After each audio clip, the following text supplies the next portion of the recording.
Class 10th के इस next video में हम लोग आगे कुछ एक इन टेक्स्ट क्वेश्चन करने जा रहे हैं। तो जो हमारे पास एग्जाम्पल नंबर 12.8 है, इसको करते हैं। In the circuit diagram given in figure 12.10 suppose the resistors R1, R2 and R3 have values 5 ohm, 10 ohm and 30 ohm. और इन तीनों रेजिस्टर को हमने 12 वोल्ट की बैटरी के साथ जोड़ रखा है। तो वो हमें बैटरी दे रखी है, यानी कि टोटल पोटेंशियल जो दे रखा है वो दे रखा है 12 वोल्ट। तो सबसे पहला क्वेश्चन क्या है, the current through each register. अब सपोज करो अगर मेरे पास टोटल करंट आई था, तो मैं जो ये आर्म एक्सेल है इसके थ्रू करंट मान रहा हूँ I1, पी के थ्रू करंट मान रहा हूँ I2, और जो ये थर्ड आर्म है इसके थ्रू करंट मान रहा हूँ I3। मुझे टोटल करंट चाहिए, उसके लिए मुझे सबसे पहले तो ना इक्विवेलेंट रेजिस्टेंस निकालना पड़ेगा। अब देखने से ही पता चल रहा है ये सारे के सारे रेजिस्टेंस किस में है, पैरेलल में है। तो मैं लिख देता हूँ all resistance are in parallel combination. अगर पैरेलल कॉम्बिनेशन में है तो इसका मतलब करंट क्या रहेगा, चेंज हो जाएगा करंट ना हर आर्म में। देखो I1, I2, I3 आ रहा है, और पोटेंशियल क्या रहेगा, सेम रहेगा सबके थ्रू। अब ये पॉइंट हमने दिमाग में रखना है इस क्वेश्चन को करने से पहले। तो सबसे पहले तो ना ए पार्ट निकालते हैं, टोटल करंट कैसे निकलेगा। इसके लिए मुझे सबसे पहले क्या निकालना पड़ेगा, टोटल सर्किट रेजिस्टेंस। तो ए पार्ट को निकालने से पहले मुझे सबसे पहले कौन सा पार्ट निकालना पड़ेगा, जो लास्ट पार्ट है वो। तो तीनों रेजिस्टेंस का कॉम्बिनेशन सपोज करो ये है। सबसे पहले मैं इसकी वैल्यू निकालता हूँ। ये मेरे पास बैटरी थी और सारी वैल्यूज़ निकल जाएंगी यहाँ से। तो 12 वोल्ट की बैटरी थी और ये मेरे पास टोटल रेजिस्टेंस इन पैरेलल है। मैं इसको क्या लिखूंगा, 1/RP is equal to 1/R1 plus 1/R2 plus 1/R3। तो ये वैल्यूज़ आ जाएंगी मेरे पास। अब सबसे पहले तो ना हम लोग इक्विवेलेंट रेजिस्टेंस निकाल लेते हैं इस केस में ना। तो मेरे पास जो इक्विवेलेंट रेजिस्टेंस की वैल्यू आएगी वो कैसे आएगी, तो 1/RP is equal to 1/5 plus 1/10 plus 1/30। अगर मैं इन सब का एलसीएम लूँगा तो मेरे पास वो आ जाएगा 30। तो हो जाएगा मेरे पास 6 प्लस 3 प्लस 1। तो 1/RP की जो वैल्यू आ जाएगी 1/3 आ जाएगी, और मेरे पास जो इक्विवेलेंट रेजिस्टेंस आ जाएगा वो 3 ओम का आ जाएगा पैरेलल के केस में। अब अगर मेरे पास टोटल रेजिस्टेंस आ गया है सर्किट का, तो मैं क्या कर सकता हूँ, मैं टोटल करंट निकाल सकता हूँ ना। अब टोटल करंट के लिए मैं यहाँ क्या करूँगा, मैं यहाँ मीटर लगा दूंगा एक, ठीक है। तो मेरे पास बी पार्ट निकल जाएगा फिर। अब टोटल करंट क्या होगा, total current is equal to क्या होता है, V/R, ठीक है, रेजिस्टेंस इन पैरेलल, और जो मेरे पास टोटल पोटेंशियल था वो। तो total current is equal to मेरे पास क्या हो जाएगा, पोटेंशियल कितना है 12 वोल्ट और रेजिस्टेंस कितना है, इक्विवेलेंट रेजिस्टेंस 3। तो 12/3 करूँगा तो 4 एम्पियर आ जाएगा ना। तो मेरे पास जो टोटल करंट होगा वो ये आ जाएगा, ठीक है। अब फर्स्ट पार्ट निकालते हैं, current through each resistor is equal to क्या हो जाएगा, V/R1। पोटेंशियल की वैल्यू कितनी है 12 वोल्ट, R1 की वैल्यू कितनी है हमारे पास 5। तो मेरे पास जो I1 की वैल्यू हो जाएगी ना वो 2.4 एम्पियर हो जाएगी। वैसे ही अगर मैं I2 निकालूँ वो क्या हो जाएगा, V/R2। और अगर मैं V/R2 की बात करूँ, पोटेंशियल तो 12 वोल्ट है उसके क्रॉस भी, और हमारे पास क्या हो जाएगा, रजिस्टर है 10 ओम का। तो ये मेरे पास कितना आ जाएगा, 1.2 एम्पियर। अब I3 भी ऐसे निकल जाएगा, वो मेरे पास क्या हो जाएगा, V/R3। और हमारे पास पोटेंशियल कितना है 12, और रजिस्टर कितना है मेरे पास 30। तो मैं 12 डिवाइडेड बाई 30 करूँ तो 0.4 एम्पियर आ जाएगा ना। तो आ गया मेरे पास अब तीनों के तीनों सोल्यूशन। तो I1, I2 और I3 के क्रॉस, तो I1, I2 और I3 की मैंने वैल्यूज़ निकाल दी हैं। हम इसको वेरीफाई भी कर सकते हैं। अगर मैं 2.4 को ऐड करूँ 1.2 के साथ, फिर उसको ऐड करूँ 0.4 के साथ, तो एक्चुअली में मेरे पास क्या आएगा, 4 एम्पियर आएगा। तो इसका मतलब ये सारी की सारी वैल्यूज़ करेक्ट हैं। आगे नेक्स्ट क्वेश्चन करते हैं। Nitro Screen Reader. The following keyboard short. तो जो नेक्स्ट क्वेश्चन है हमारे पास, इसमें हमारे पास R1 की वैल्यू दे रखी है। तो ये मेरे पास है R1 10 ओम। मेरे पास R2 की वैल्यू दे रखी है 40 ओम्स। मेरे पास R3 की वैल्यू दे रखी है 30 ओम्स। मेरे पास R4 की वैल्यू दे रखी है 20 ओम्स। मेरे पास R5 की वैल्यू दे रखी है 60 ओम। तो सबसे पहले मुझसे क्या पूछा हुआ है इसमें कि टोटल रेजिस्टेंस निकालो। टोटल रेजिस्टेंस निकालने के लिए अगर मैं इसको ध्यान से देखूं, तो बेसिकली ये वाला सर्किट भी पैरेलल में है, ये वाला भी पैरेलल में है, लेकिन ये आपस में सीरीज़ में है। तो मैंने इसको एक स्ट्रेट लाइन पे शो करता हूँ ना। तो सपोज़ करो हमारे पास ये वाला सर्किट है, तो ये था R1, ये हमारे पास R2। फिर हमारे पास अगले वाला सर्किट है, ये सपोज़ करो R3 है, ये R4 है, और ये हमारे पास क्या है, R5।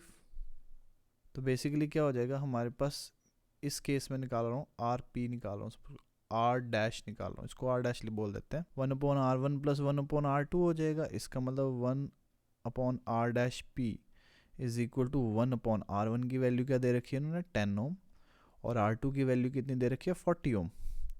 तो मेरे पास 1/R डैश P जो होगा वो किसके इक्वल हो जाएगा, 40। ये हमारे पास हो जाएगा 4 + 1 बोले तो 5/40। अगर इसको मैं काटूंगा तो मेरे पास कितना आ जाएगा, 1/8। तो मेरे पास R डैश P यानी कि जो ये हमारे पास फर्स्ट वाला जो कॉम्बिनेशन है, इसका जो रेजिस्टेंस आ जाएगा वो 8 ओम आ जाएगा। ऐसे सेकंड वाले का भी निकाल सकते हैं हम लोग। सपोज करो R डबल डैश P है इसका सिंबल, तो ये है 1/R3 plus 1/R4 plus 1/R5। तो ठीक है, 1/R double dash P is equal to 1/R3 की वैल्यू क्या है हमारे पास, 30 ओम। R4 की वैल्यू कितनी है, 20 ओम। और R5 की वैल्यू कितनी है, 60 ओम है ना ये हमारे पास।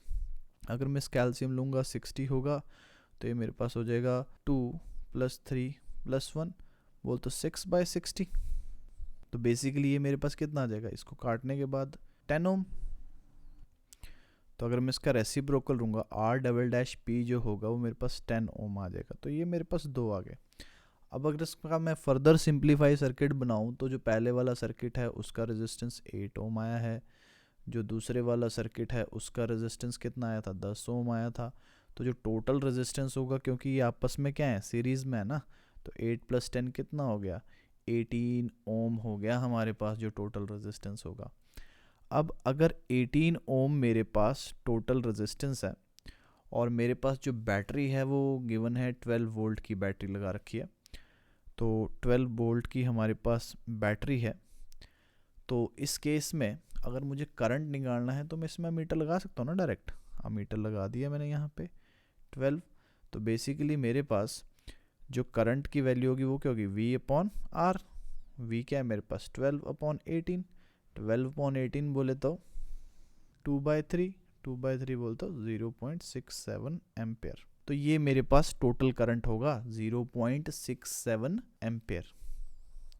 तो ये हमारे पास टोटल सर्किट है, और ये एग्जाम्पल 12.9 था। नेक्स्ट क्वेश्चन करते हैं। जो नेक्स्ट क्वेश्चन है हमारे पास, तो बेसिकली इस क्वेश्चन में ना हमें इक्विवेलेंट रेजिस्टेंस निकालना है इन केसेस में। तो अगर मैं इक्विवेलेंट रेजिस्टेंस की बात करूँ तो पहला है हमारे पास, पहली बात तो पैरेलल कॉम्बिनेशन दे रखा है। तो जो फर्स्ट क्वेश्चन होगा हमारे पास, ए पार्ट में लिख रहा हूँ इसको। तो अगर मुझे रेजिस्टेंस इन पैरेलल कॉम्बिनेशन निकालना, ये होगा 1/1 ओम प्लस 1/10⁶ ओम। अगर मैं इसका एलसीएम लूँगा 10⁶ आ जाएगा, ऊपर 10⁶ प्लस 1 आ जाएगा।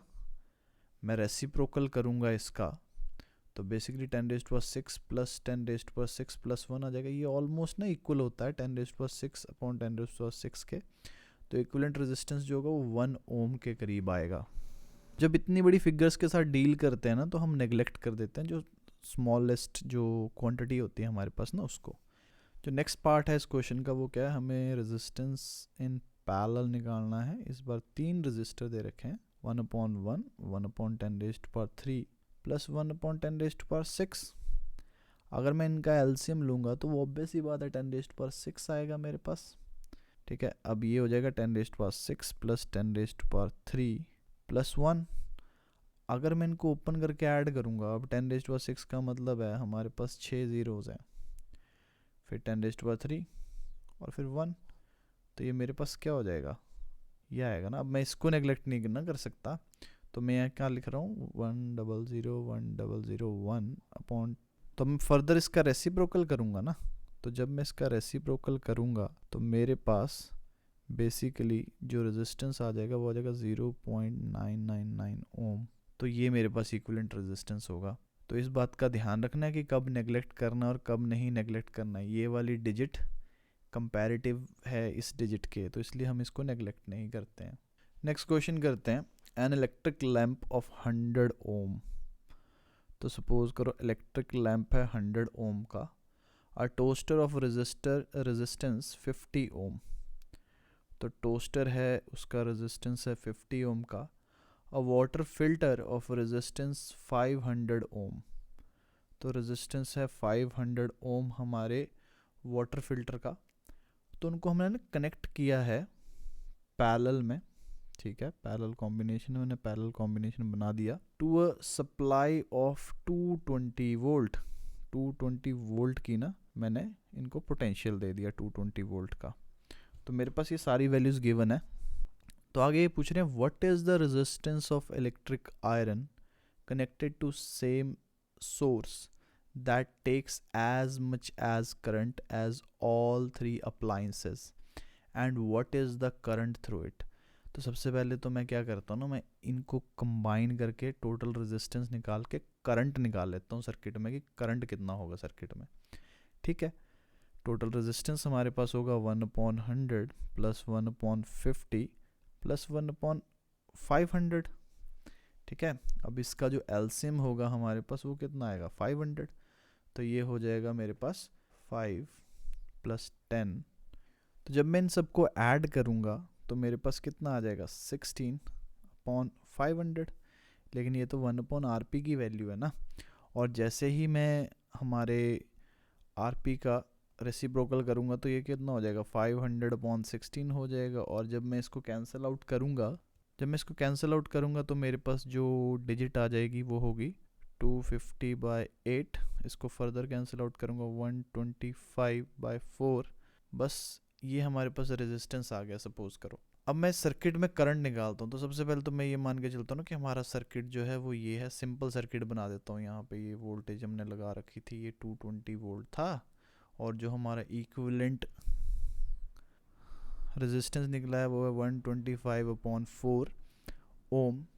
तो करंट कितना था, करंट होता है V/R, तो हमारे पास बेसिकली पोटेंशियल कितना है 220 वोल्ट, और हमारे पास रेजिस्टेंस कितना था 125/4, तो ये हो जाएगा 220 125 ये इंटू 4 हो जाएगा हमारे पास, ठीक है।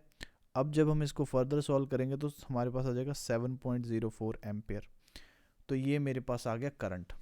अब देखो करंट मेरे पास आ गया, अब हम किसकी बात करते हैं, इलेक्ट्रिक आयरन की बात करते हैं, इलेक्ट्रिक आयरन की बात करते हैं। तो इलेक्ट्रिक आयरन का करंट कितना होना चाहिए 7.04 एम्पियर, इलेक्ट्रिक आयरन को पोटेंशियल कितना दे रहे हैं हम 220 वोल्ट, ऑब्वियस ही बात है रेजिस्टेंस निकल जाएगा, रेजिस्टेंस क्या होता है हमारे पास V/I, तो 220/7.04, तो ये हमारे पास किसके इक्वल हो जाएगा 31.25 ओम।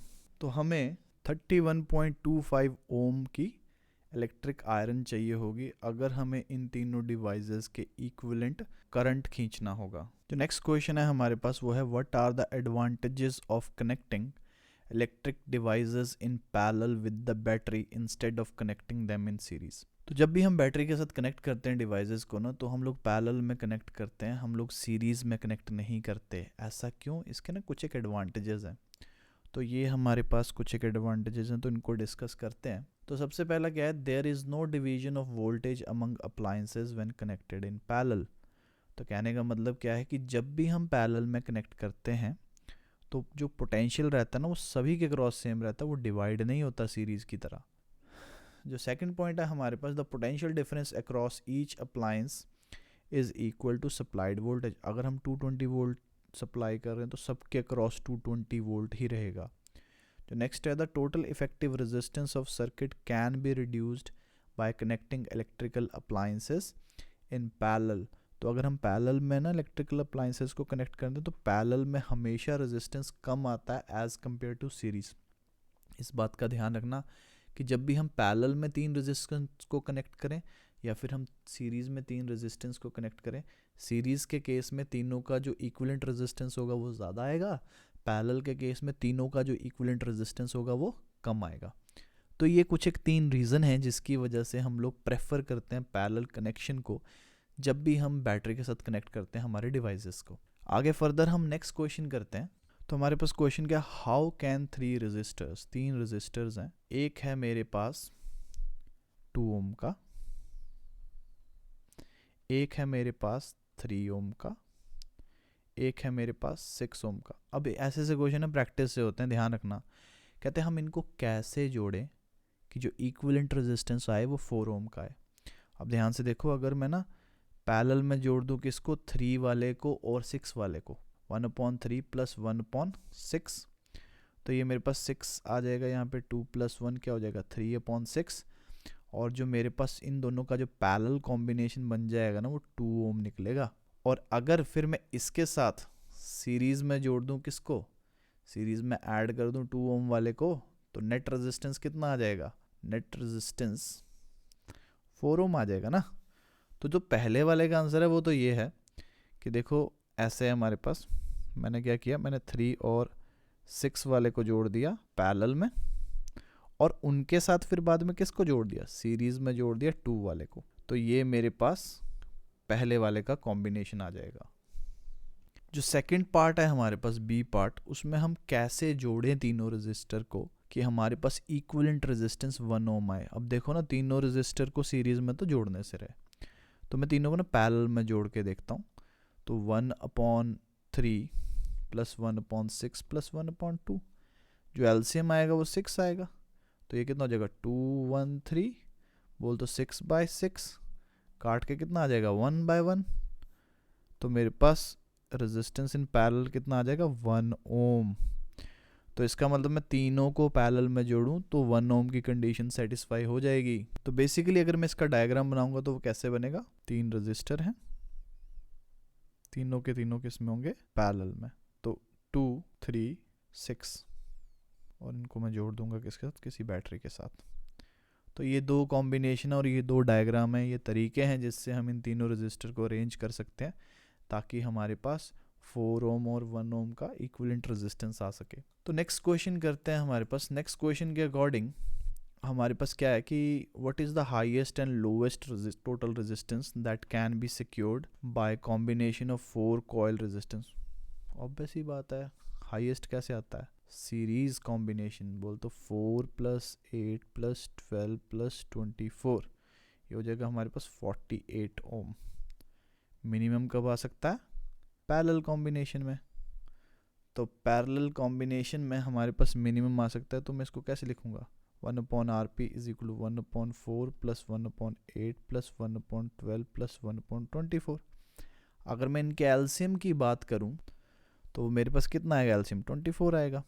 फिर करते हैं, 24 को 4 से डिवाइड करूंगा तो 6 + 3 + 2 + 1, तो ये मेरे पास कितना आ जाएगा 12/24। लेकिन ये तो मेरे पास 1/RP की वैल्यू है ना, इसको मैं रेसिप्रोकल करूंगा तो 24/12 आ जाएगा, बोल तो 2 ओम। तो ये मेरे पास हाईएस्ट और लोवेस्ट पॉसिबल रेजिस्टेंस की वैल्यू है। जो आने वाली नेक्स्ट वीडियो होगी उसमें हम लोग जूल्स लॉ ऑफ हीटिंग के बारे में पढ़ेंगे, पावर के बारे में पढ़ेंगे। तो आप नेक्स्ट अपडेट के लिए इस चैनल को सब्सक्राइब कर सकते हो।